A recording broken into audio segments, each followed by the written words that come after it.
Anong birth month mo? January. Sila yung malambing, masarap magmahal, pero madaling magsawa. Habang nasayo pa, sulitin mo na. February. Sila yung super moody, madaling ma-inlove, madali ring makamove on.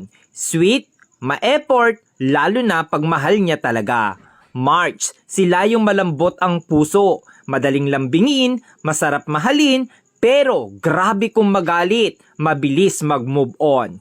April, sila yung grabe magmahal, todo bigay, todo effort, tahimik pero mainitin ang ulo. Mahilig tumingin sa iba pero ikaw lang mahal niya. May, madaling mainis pero mabilis pasayahin. Maliit na effort mo, natutuwa na. Palaging may love life pero palaging niloloko. June, mahilig talaga mga liwa, pero kapag nakita na niya yung taong mahal niya, loyal kung loyal yan. Masayahin pero doble ang sakit ang kayang ibalik sa'yo once nasaktan mo. July, sila yung mga taong hindi mabilis magtiwala.